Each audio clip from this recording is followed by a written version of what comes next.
आता थेट जाऊयात राष्ट्रीय विज्ञान प्रसारकचे संजय पुजारी हे आपल्या सोबत आहेत। संजय पुजारी सर, स्वागत आहे एनडीटीव्ही मराठीमध्ये। प्रत्येक व्यक्तीला अतिशय अभिमान वाटावा, गर्व वाटावा अशा स्वरूपाचा हा क्षण आहे आणि या क्षणाचे साक्षीदार होण्याची सुद्धा मोठी संधी आपल्याला लाभलेली आहे। मुळातच या संपूर्ण मोहिमेसंदर्भात आणि तुम्ही स्वतः राष्ट्रीय विज्ञान प्रसारक आहात, त्या अनुषंगाने जरा सांगाल की कशा पद्धतीने ही महत्त्वाची मोहीम आहे?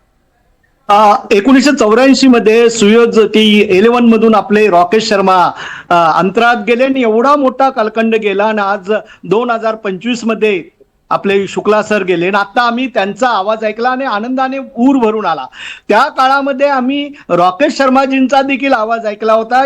आपल्या पंतप्रधान इंदिरा गांधी यांनी त्यांना विचारलं होतं की तिथून तुला भारत कसा दिसतो, त्यावेळेला त्यांनी उत्तर दिलं होतं, सारे जहां से अच्छा हिंदुस्तान हमारा। आज आमच्या भारताचा हा दुसरा अवकाशवीर आज अवकाशात जातो आणि आपला तिरंगा लहरावतो, त्याचा प्रत्येक भारतीयाला अभिमान वाटतो। आम्ही एक स्वप्न पाहतोय की अंतराळ संशोधन क्षेत्रामध्ये आपला भारत हा नंबर 1 ला जाईल। आज इस्रो आणि नासाच्या मदतीने आम्ही गेलो आणि आज इस्रोने एवढी स्पेस रिसर्च मध्ये इतकी प्रगती केली की तुमच्या आमच्या हातामध्ये मोबाईल आलेला आहे। आज पुढची उपयोगिता साधण्यासाठी, पुढचे प्रयोग साधण्यासाठी आज होणारा हा अंतराळ संशोधनाचा प्रयोग आपले शुक्ला साहेब जे अंतराळात जात आहेत, अंतराळवीर भारताचे, त्यांच्याकडून होणार आहे। मायक्रो ग्रॅव्हिटी काय, सूक्ष्म गुरुत्वाकर्षण शक्ती काय, या सूक्ष्म गुरुत्वाकर्षण शक्तीवर हे विशेष प्रयोग करणार आहेत। आणि खरंच प्रत्येक भारतीयाला अभिमान वाटतो ना, आज जी आमची लहान मुलं विद्यार्थी आहेत त्या विद्यार्थ्याने अभिमान वाटतो की मी देखील एक दिवस भारतासाठी भारत मातेसाठी नक्कीच अशा पद्धतीचं संशोधन करेन। इंडियन स्पेस रिसर्च ऑर्गनायझेशनचे हेच प्रयत्न राहत आहेत की येणाऱ्या पिढीला हे कळावं की आपली संस्था ही आज जगामध्ये किती सर्वश्रेष्ठ आहे अंतराळ संशोधनामध्ये। आणि आपली भारताची पहिली अंतराळ कन्या कल्पना चावला म्हणते, स्वप्नाकडून सत्याकडे जाणारा मार्ग अस्तित्वात आहे आणि तो शोधण्याची जिद्द आणि धैर्य तुमच्याकडे पाहिजे। आणि सुनीता विल्यम्स देखील म्हणतात, स्वप्ने पहा आणि स्वप्ने प्रत्यक्षात उतरण्यासाठी प्रयत्न करा, ती नक्की खरी होतात। म्हणून आज आम्ही स्वप्न पाहिलेलं होतं, इतक्या वर्षांनी परत साकार होतंय नासाकडून की आमचा अंतराळवीर अंतराळात जाईल आणि तो 14 दिवसाचा तिथे राहील अंतराळ स्टेशन मध्ये आणि विविध प्रयोग समस्त मानवजातीसाठी, पृथ्वीवर असणाऱ्या समस्त मानवजातीसाठी तो करेल। अगदी खरं आहे संजय जी। खरं तर अवकाश संशोधन हा विषय इतका मोठा आहे, इतका प्रचंड आहे। खगोल अभ्यास हा प्रचंड मोठा आहे, ज्याला म्हणतो ना आपण की अवकाश सुद्धा त्याला अपुरच आहे, कमी पडतं अशी स्थिती। आणि अशा अवस्थेमध्ये जेव्हा आपली इच्छा आहे की आपल्याला स्वतःचं एक अंतराळात स्थानक तयार करायचं आहे, स्पेस स्टेशन तयार करायचं आहे भारताला, त्या दृष्टीनं सुद्धा हे महत्त्वाचं पाऊल मानलं जातं असं म्हटलं जातंय, त्याबद्दल थोडं सांगाल? अंतराळ संशोधन क्षेत्रामध्ये अवकाश स्टेशन असावं आणि ते प्रत्येकाचं एक स्वप्न असतं। भारताचं इस्रोचं देखील हे स्वप्न आहे की आपलं अवकाश स्टेशन अंतराळामध्ये असावं। जवळजवळ 600 किलोमीटर दूरवर असणाऱ्या या अवकाश स्टेशनामध्ये विविध प्रयोग करणारे शास्त्रज्ञ असतात।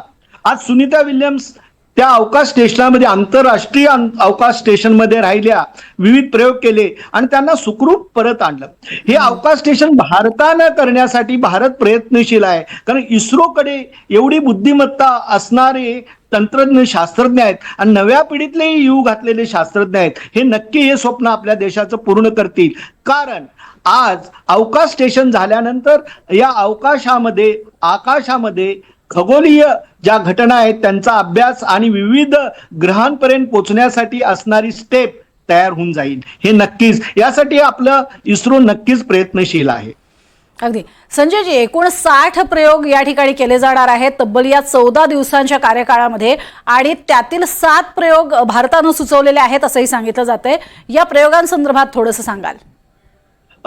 या प्रयोगात सर्वात महत्वाचा जो प्रयोग आहे तो सूक्ष्म जी ग्रॅव्हिटी आहे, त्या मायक्रो ग्रॅव्हिटीवर स्वतः शुभांशु सर प्रयोग करणार आहेत आणि त्यानंतर वनस्पती, प्राणी, कीटक यांच्यावर विविध हवामानाचे होणारे परिणाम असतील आणि या जे लसीकरण आहे, हे विविध पद्धतीचं जे लसीकरण होतंय, या लसीकरणाची जी पोटेन्शी आहे, ताकद आहे, म्हणजे नुकताच येऊन गेलेला करोना, या करोनाच्या लसीकरणा संदर्भात असणारी पोटेन्शी, ताकद, हे वेगवेगळ्या ताकद आहेत या लसीकरण आणि काही माणसासाठी उपयुक्त असणाऱ्या या ज्या विविध व्हॅक्सिनेशन यांची ताकद तपासणे, या सगळ्या गोष्टी इथं अभ्यासल्या जाणार आहेत.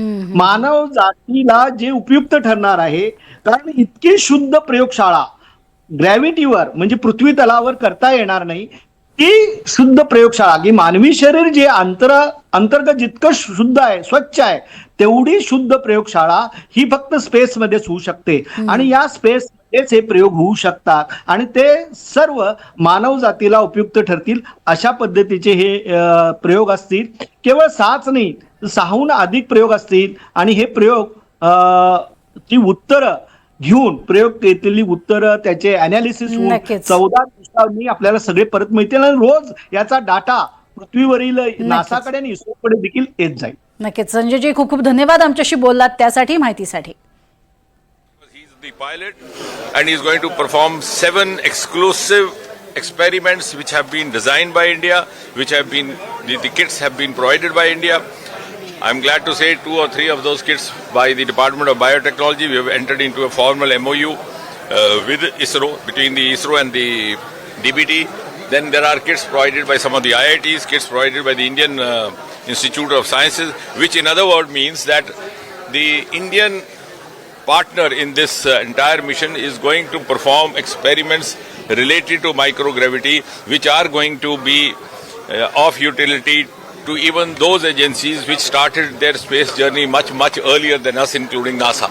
So this is a moment where India has come of age. India is today a frontline nation, and it is, I would say, heralds the ascent of India to that pedestal of Viksit Bharat.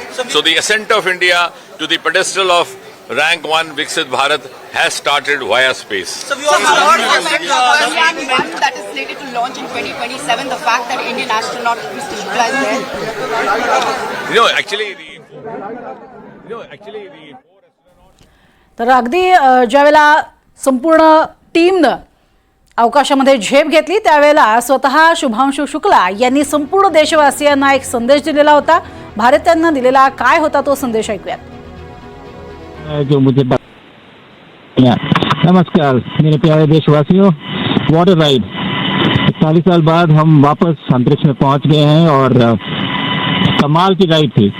इस समय हम 7.5 kilometre प्रति second की रफ्तार से पृथ्वी के चारों तरफ घूम रहे हैं और मेरे कंधे पे मेरे साथ मेरा तिरंगा है, जो मुझे बता रहा है कि नहीं हूँ, मैं आप सबके साथ हूँ. ये मेरी इंटरनेशनल स्पेस स्टेशन तक की जर्नी की शुरुआत नहीं है, ये भारत के ह्यूमन स्पेस प्रोग्राम की शुरुआत है और मैं चाहता हूं कि आप सभी देशवासी इस यात्रा का हिस्सा बने. आपका भी सीना गर्व से चौड़ा होना चाहिए, आप भी उतना ही एक्साइटमेंट दिखाइए. आइए हम सब मिलकर भारत के इस ह्यूमन स्पेस प्रोग्राम की जर्नी की शुरुआत करें. धन्यवाद. जय हिंद, जय भारत.